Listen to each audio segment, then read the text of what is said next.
All of you are doing MCSC or? MCSC lab is below. They do 8 papers on the Microsoft certificate, engineer certification, where they get a certificate from Bill Gates. How many papers did you complete? Only one. Anybody else has completed more? Yeah, others, how many? One. They are just starting now. Holiday? No, they are here. Most of them stay here. Thank you. Thank you, sir. Hello.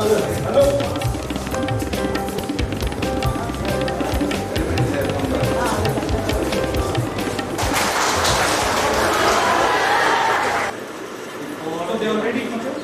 No. They're training. Sir, can we sing one song for you? You can sing 2 songs. Sure, 2 songs. Come on, ready? Come on. 1, 2, 3. I want to be your friend, a little bit more, a little bit more. I want to give a smile, a little bit more. I want to give a smile, a little bit more. क्या सबसे अच्छा क्या सीखा? पहले 15 दिन में क्या सीखा? कैसे सिखाते हो? अच्छा। फिर?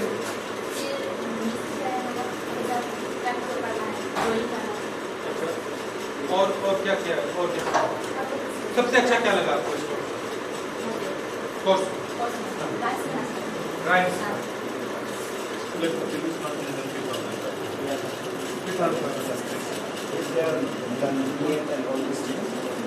Would you prefer government job or private job?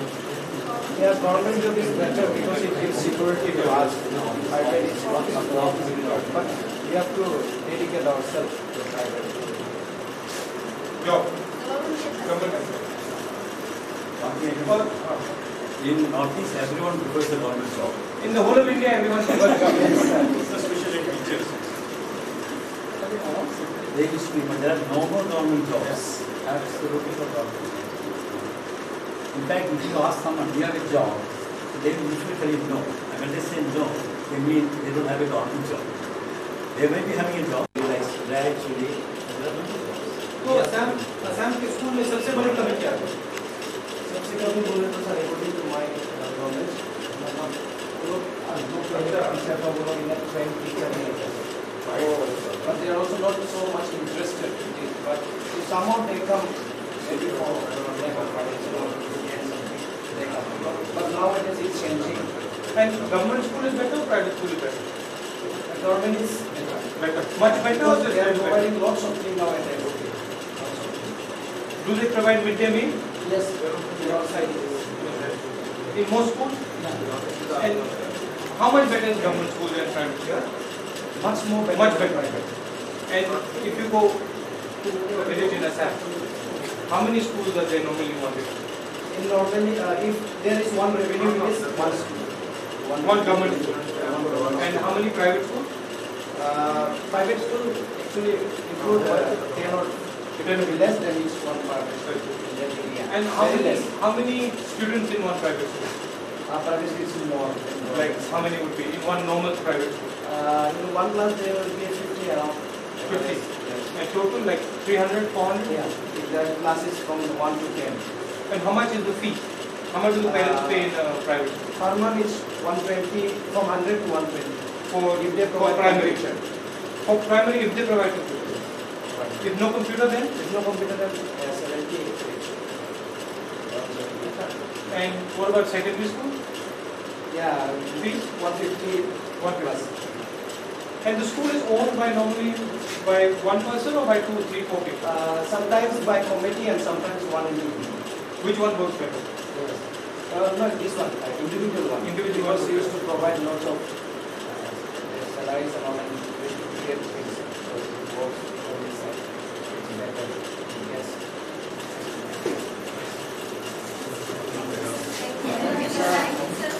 3 months?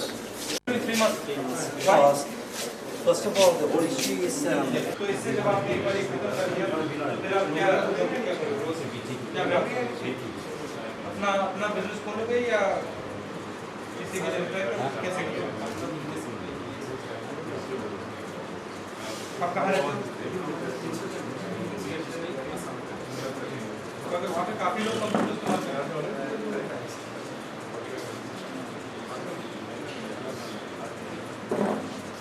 तो बस कंप्यूटर ठीक कर सकते हैं या मॉनिटर भी कर सकते हैं, सब कर सकते हैं? मॉनिटर अभी नहीं कर सकते, मगर सिखाएंगे आपको मॉनिटर करना। अभी हम लोग का सिर्फ 1.5 महीना हुआ है। और ये टोटल कॉस्ट कितना महीने का है? 3 साल का है। 3 महीने। तो 3 महीने में आपको मॉनिटर और कंप्यूटर पूरा सिखा देंगे। मॉनिटर नेटवर्किंग और क्या सिखाते हैं? अभी आगे में और क्या होगा सर तो बताएं। Thank you.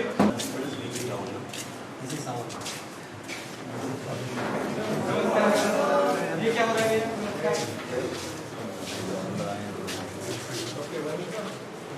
Mobile repair. ये भी 3 महीने का कॉस्ट है। 1 ईयर। तो उसका कॉस्ट क्या है? Per month 1। Thank you. Full time course.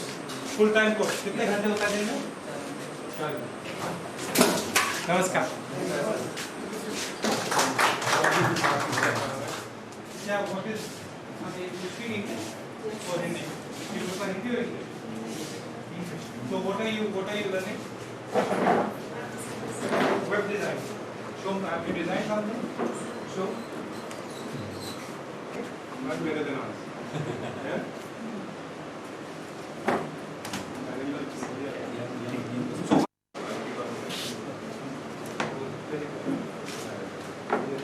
So are you enjoying the course? Like it? How could they improve the course? What would you do that would be an improvement? Yeah? No, but in the course design, is there something that they could change that would make it easier for you? What?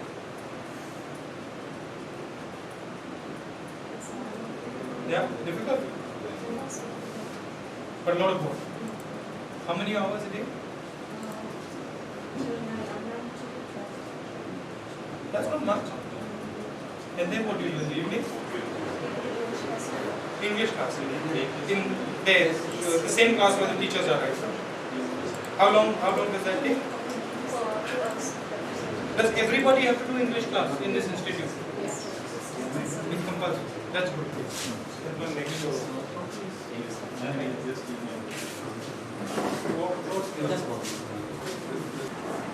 You also web design.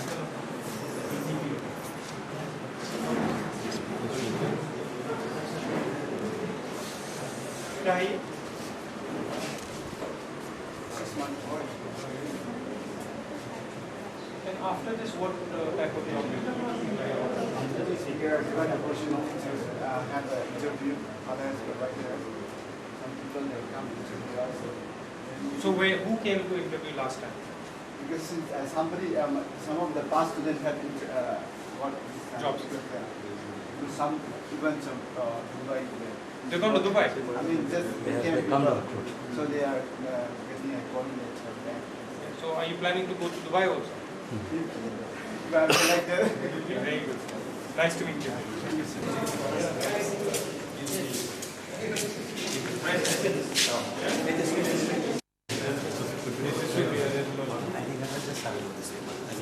It's all they do the higher level programs in this. FCC, FCC. It is a general So this is what are you doing now?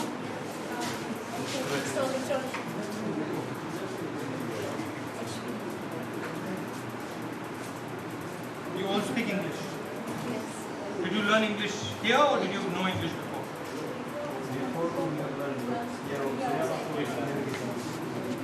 We have a daily spoken English class.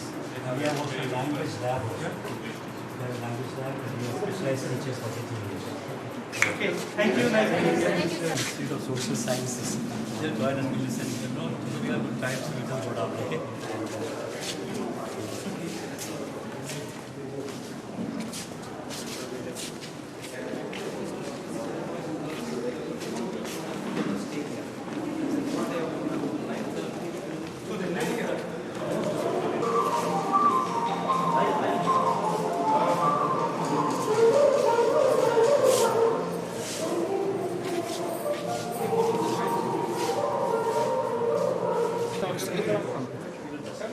उधर चले उधर से photo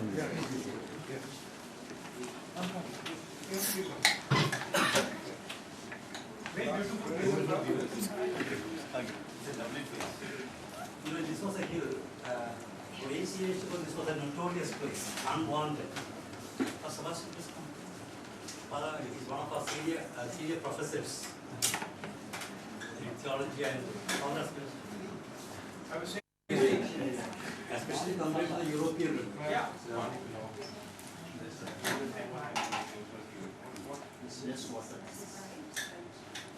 The minimum distance around here is 5 kilometers. And this is the narrowest portion of the But when you see it, it looks like, solid river. Nowadays the Ganga, some parts of the Ganga, they don't, they look like a river. You can't see the other bank. It's river for it. You don't see the other bank. So, it's only the other rivers of India.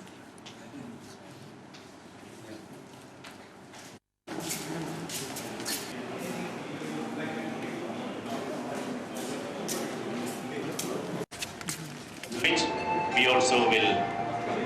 Okay, please stand. Please welcome into the assembly, Sri Rahul Gandhi, Honorable MP and a youth icon for our country.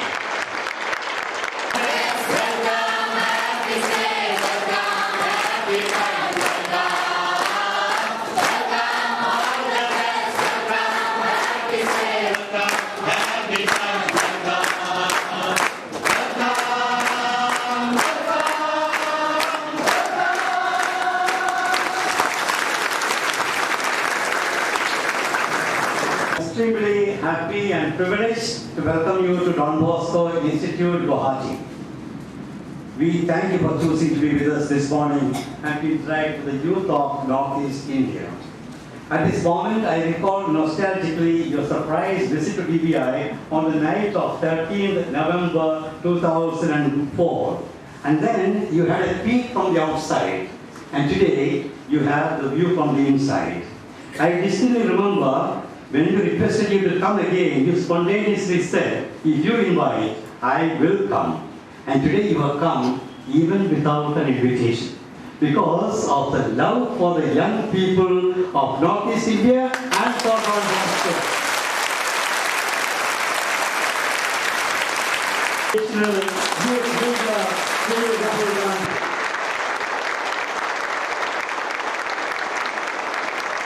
Please be seated. Mr. Navid Bora, the Secretary of Joypur, will present the Kurungarosa. Appointed Boro, one of our pioneering staff, will present Guwahati. Father Francis Fernandez, our council will present. And Honorable Bhagavati will present a Kurungarosa on behalf of the Assam Institute of Management with the Director present.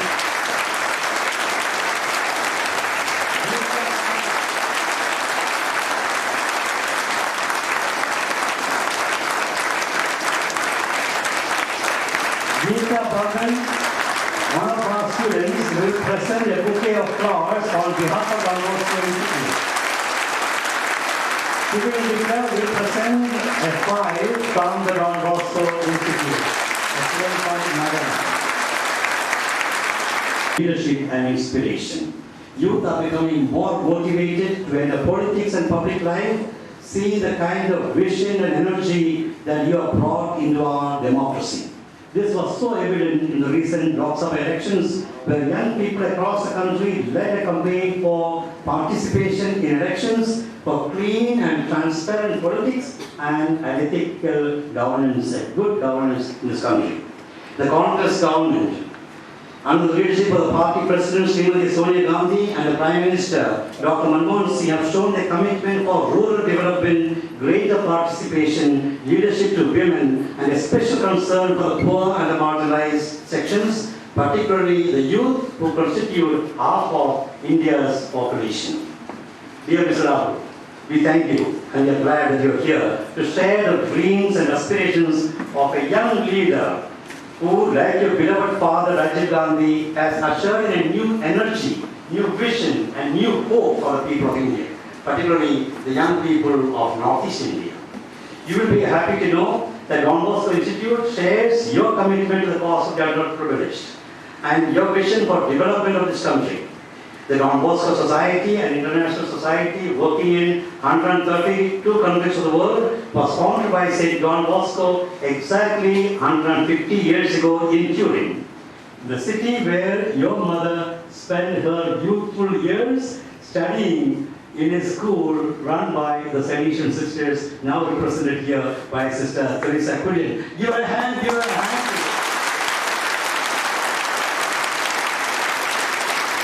In Northeast, we are pioneers in education since 1922. Engaged in school, college, technical and vocational education. We work for street children, and we have recently set up the Don Bosco University under Assam Act to offer quality education for the youth of rural and urban areas with special focus on the marginalized. The Don Bosco Institute Guwahati, which was inaugurated by Honorable Prime Minister in 2004, provides the following program for the youth of the region: job-oriented and IT-related vocational professional courses to an average of 1,000 students every year, along with personality and communication skills.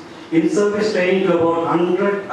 Also manage the State Arts and Resource Center with the Mission Director, Dr. John Eka, who is present here with us. We facilitate the training of 30,000 arts. Father and founder Don Bosco had more than a century ago for the youth of the world.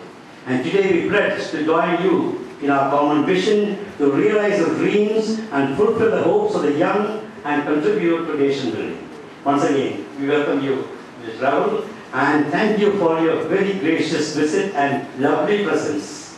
We wish you God's blessings to continue to be a beacon of hope and inspiration for the youth of India. Thank you very much. God bless you and your vision. Thank you.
Assembling here to listen to me, all the youngsters, Executive Director, the leadership of the Don Bosco Institute.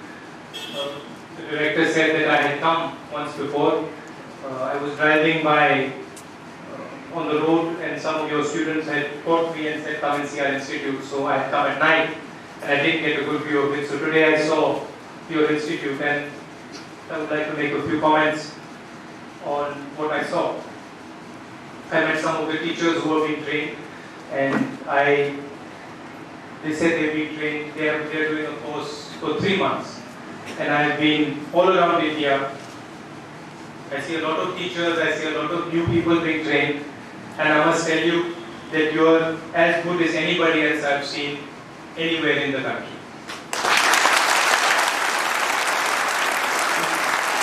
That goes not just for the young teachers, but for the boys working on the computers, for the people doing desktop publishing, and everybody I saw and met and spoke to briefly.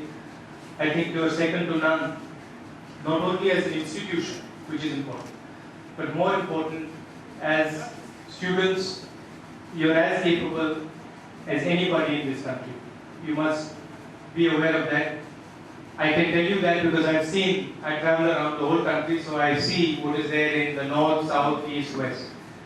You sung a very nice song about the northeast of India. I want to say one thing, that the whole of India belongs to you. So I asked a lot of students, are you going to go to Bangalore, to Delhi, to Bombay? And a few of them said, yes, we'll go. But most of you said, no, we want to stay in Assam. But I would recommend that you travel and you go and see the rest of India and also go and work in the rest of India, because Northeast is your home, but the rest of the country is as much your home and it belongs to all of you. So you must be aware of that. From my side, I spend a lot of time working with Jitendra, who's sitting there, and we work on the youth organizations of the Congress Party. And it is our job to try and involve as many youngsters in politics as we possibly can. So we spend our time trying to open the doors of these organizations to youngsters like you, to make sure that you're also involved in politics and you can help take this country forward. I think one of the points I raised earlier, we talk about, our population being the youngest country in the world, and 60% of our population is below 40 years of age. And if you look at our politicians, a lot of them are much older than 40. So I think we need to work on involving as many of you as possible in politics and taking younger people into politics and into changing the way this country is run and the way this country moves forward. I came here not to tell you what I think, but more to listen to what you have to say. So if there's any questions that you have of me, or if any observations you want to make, or if any views that you have you want to inform me about your institute, about Assam, about India, please feel free. Anybody who wants to just raise your hand and speak. My name is David and I'm a student of Community Organization and Development Practice under KISS and DBI. My question is, in spite of being since you're talking about the population, in spite of being the second largest population, why is the performance of India so poor in sports?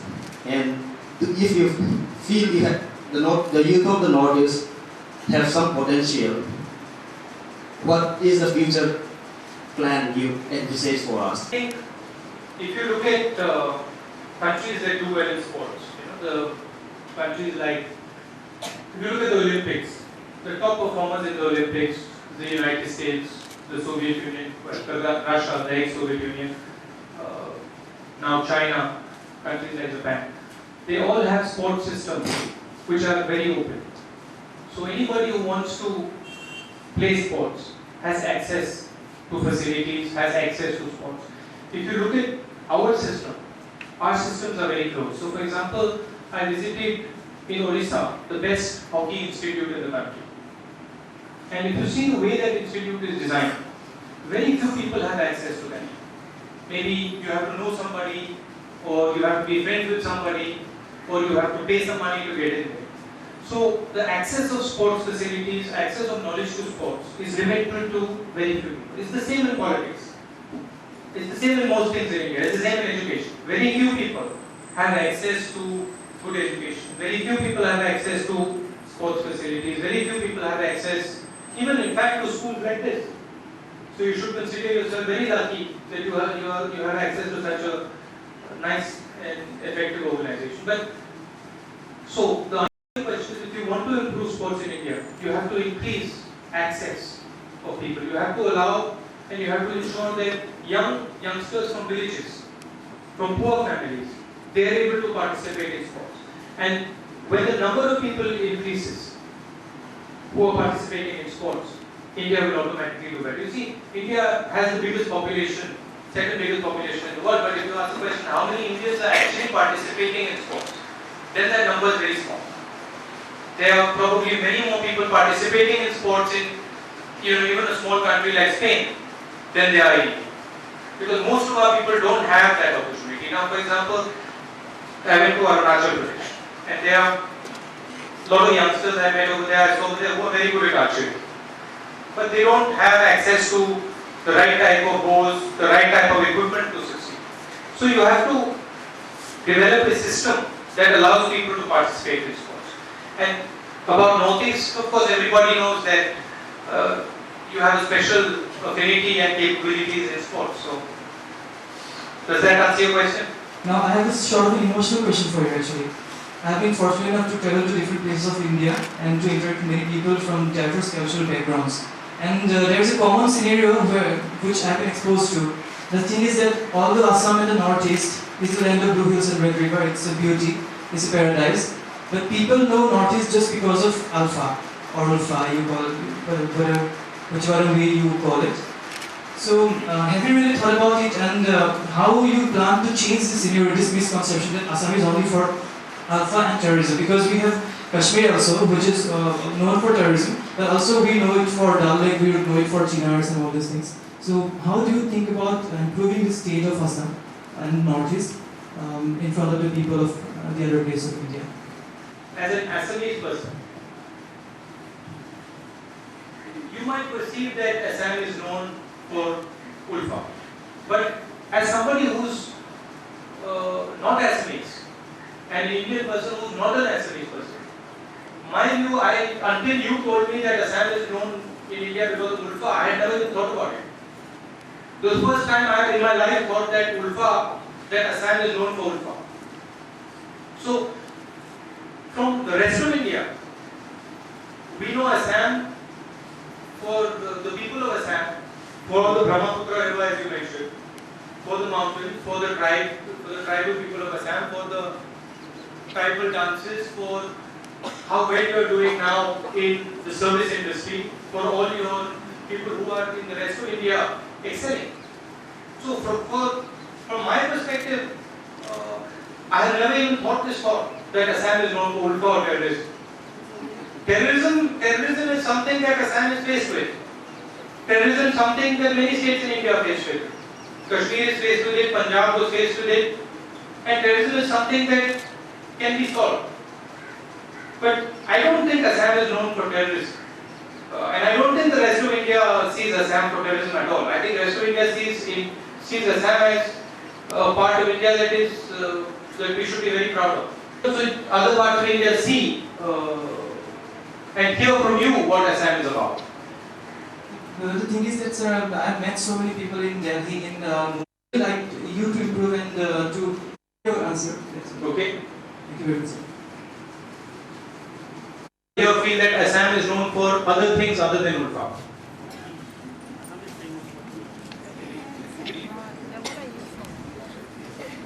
So if so many of you feel that Assam is known for Ulfa yourself, then there's a problem there. No, but just now I asked how many people feel that Assam is known for Ulfa. A lot of people raise their hand.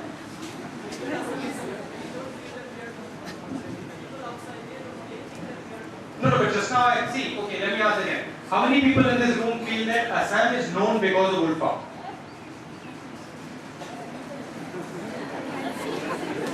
See, now the number has become less. The main problem is that our militancy is getting much more branding than our tourism and our productivity. So how you want to work on that? Like how the branding can be lesser towards the terrorism. About Northeast. Immediately in my mind, as somebody who's coming from Delhi, immediately in my mind I say Northeastern boys and girls are very good in service industry, in the hotel industry, and wherever I go, I see them dominating that industry. So the first thing that comes to mind. Second thing that comes to mind is that in whichever call center I visit, I see Northeastern boys and girls. Third thing that comes to mind is that Northeastern people speak very good English. If you ask me what comes to my mind when I think about Northeastern, these are the three things that immediately come to my mind. The fourth thing that comes to mind is that you have very deep culture. So these are the things that I think of.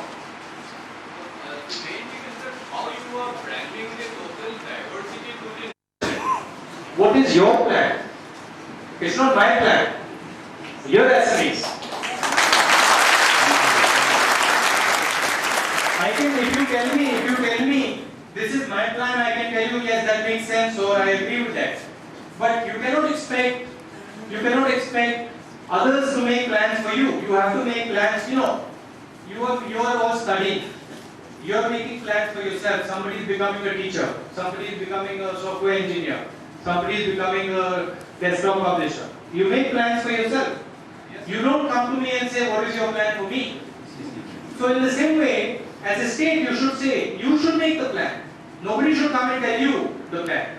You should come up with the plan. Okay, thank you. Don't you think? One question at a time, please. You are going to have.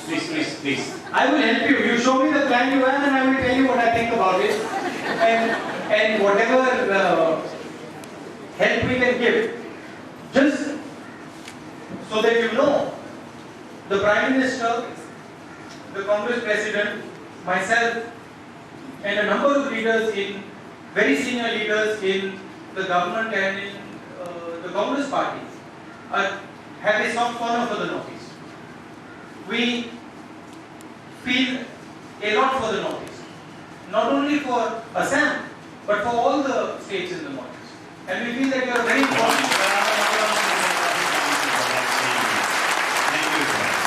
And we feel that you are a very important part of the country.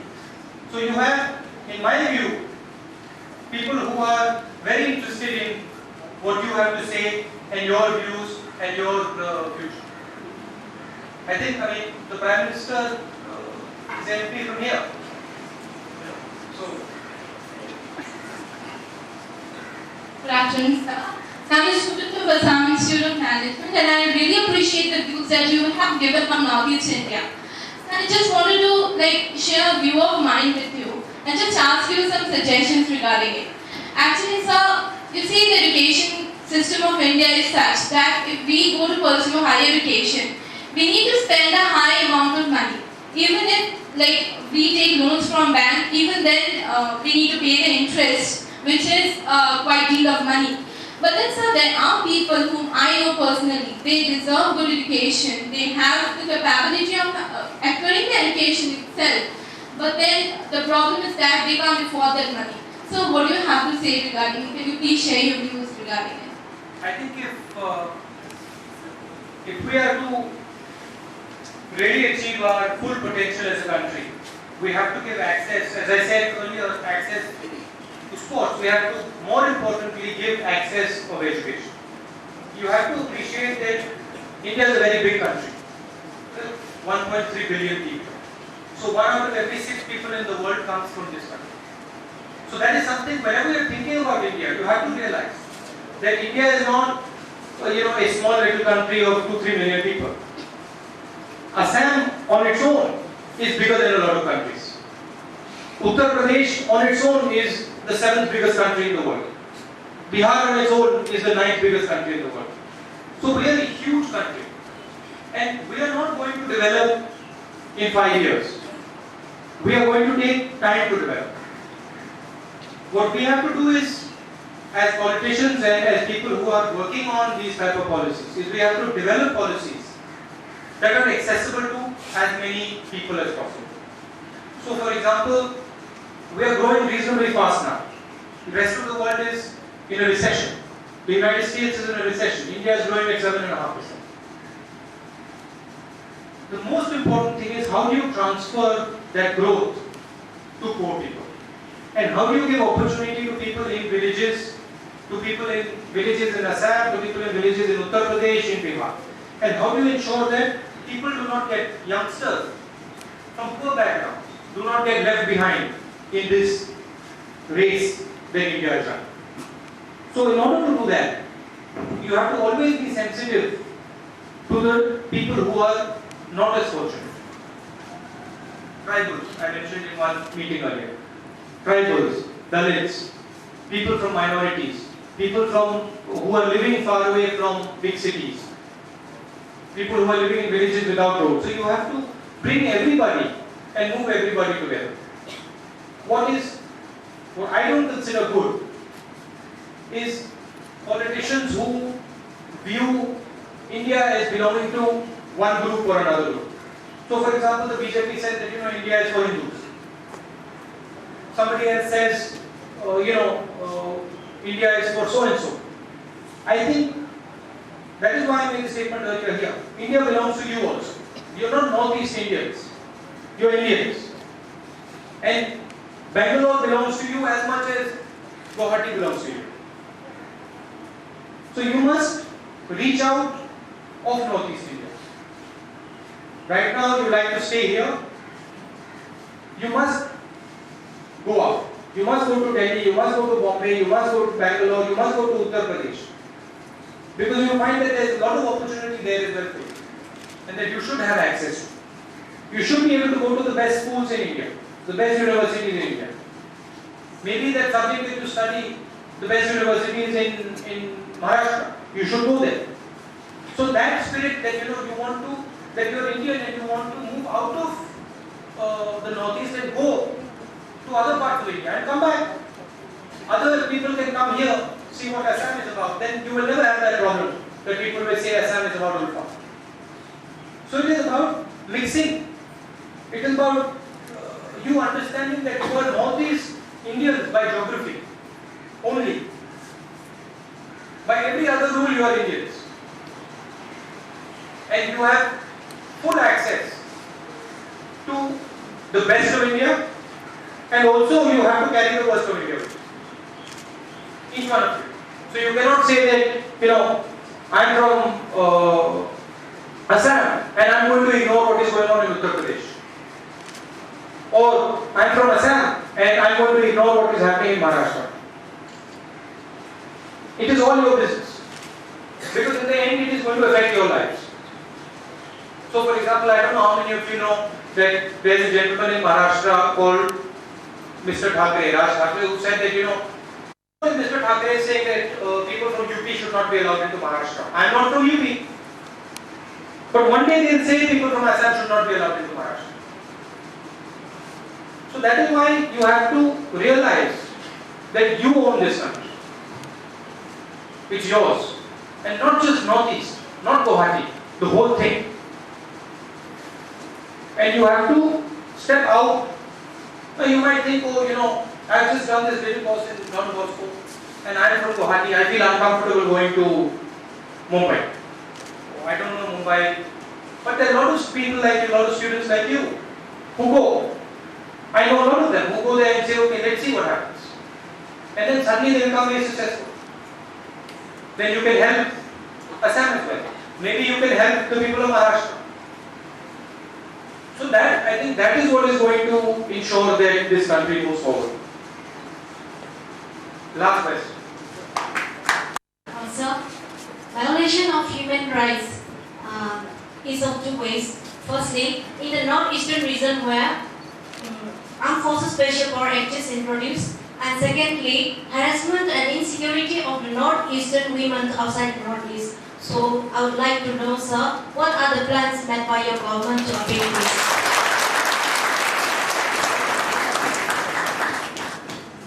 I don't agree with you that human rights violations are of two types.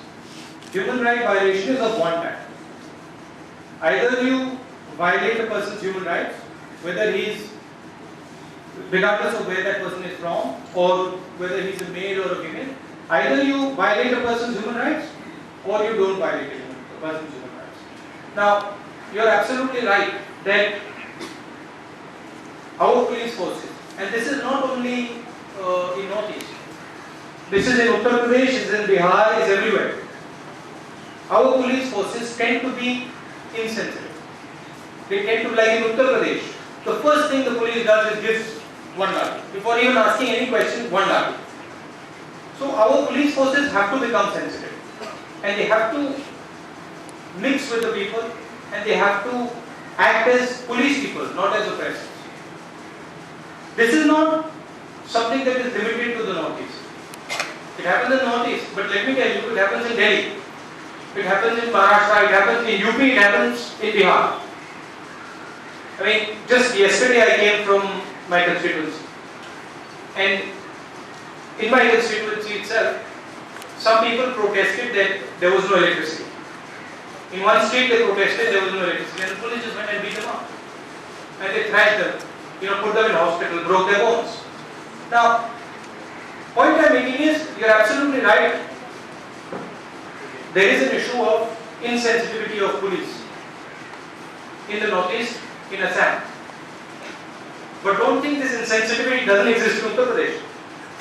That doesn't exist in Bihar. It exists. It's a problem in the whole country. And we have to tackle this problem, and we have to tackle this problem by making the police more accountable to the people and more sensitive to the people.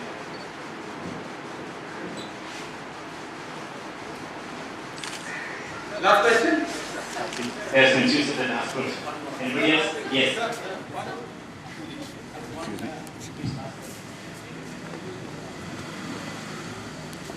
Good afternoon, sir. It's a very pleasure to meet you here. And sir, I have a question, not only through the of Northeast but throughout the India. There are many police. You can switch on the mic. We can hear you well.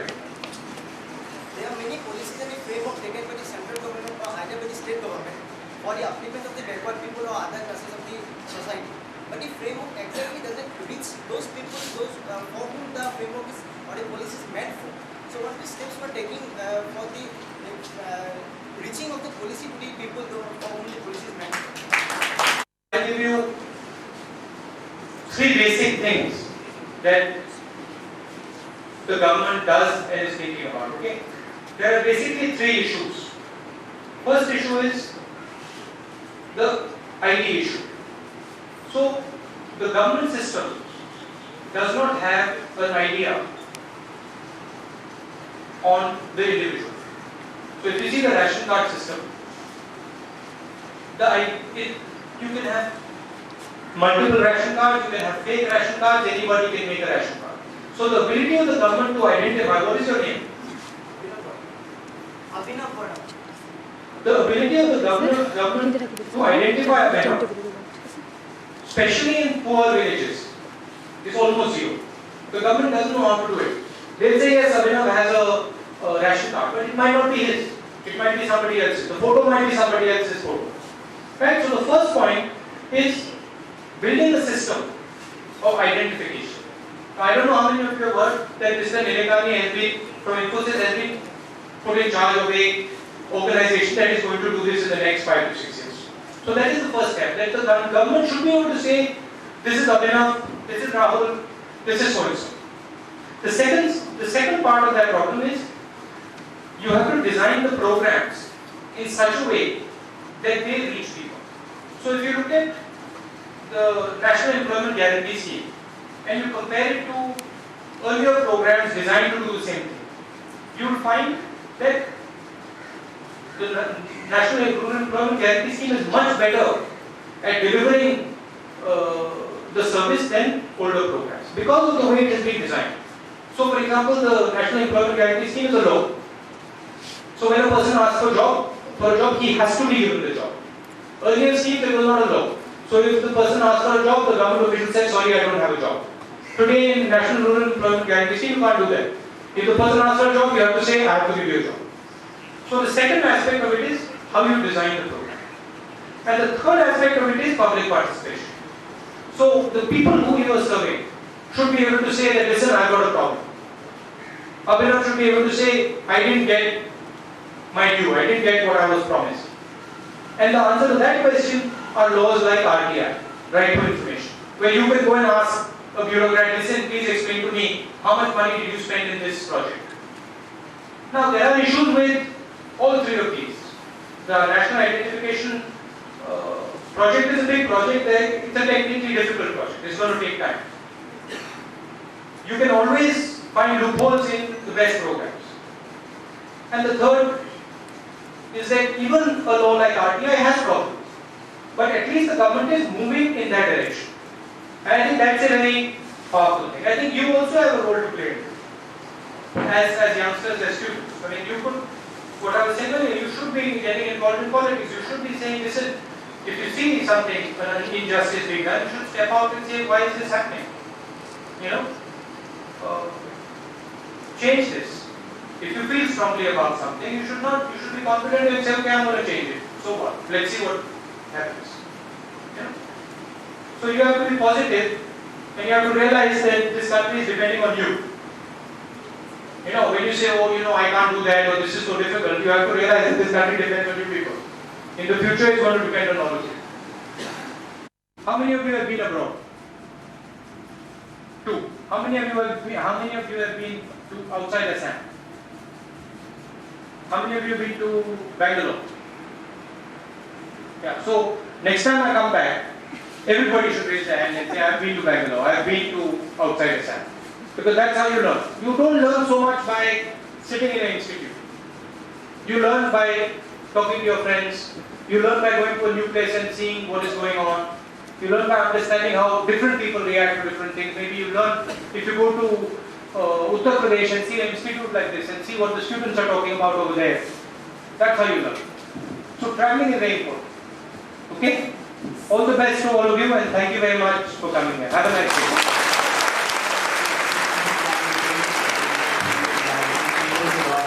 To ask, I know you have, but Rahul has said he'll come back again. I hope you'll keep your promise for a third time. He said he will. Okay, thank you so much. And now over to Mr. Satyika Mazadiga, the Director of Assam Institute of Management, to propose a vote of thanks. We are really very grateful to you for devoting this time in spite of your busy schedule and in spite of your other commitments and in spite of the demands on your time, for being with us, for trying to understand the youth of the Northeast. Because as I say, understanding the youth of the Northeast has been the biggest problem that we always felt was the reason why we have so many problems. We thank you once again. We hope that you will take more time out in future to have much larger interaction with our young people. You will go around the beautiful countryside that we have got out here, and you will also be able to understand what is required to be done in this region, because there is so much to be done out here, and we are just looking forward to someone like you who will do it.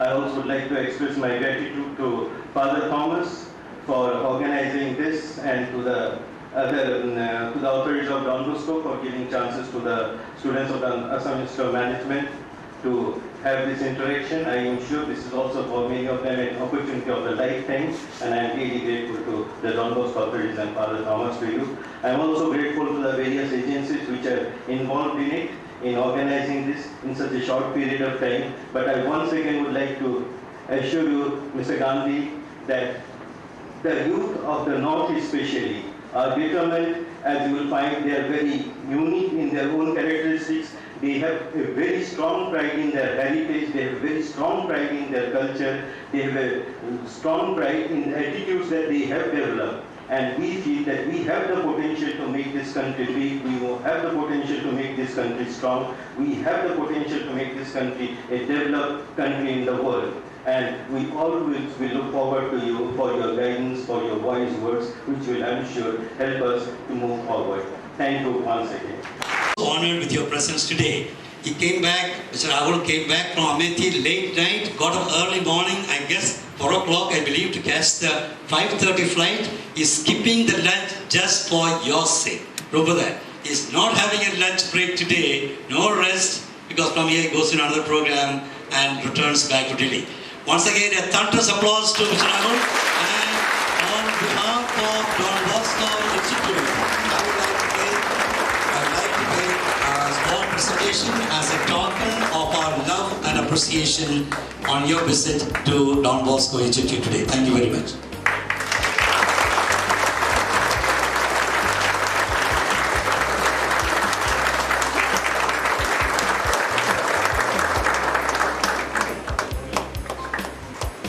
We accompany Sri Rahul Gandhi as we, all right, let us give us thunderous applause as we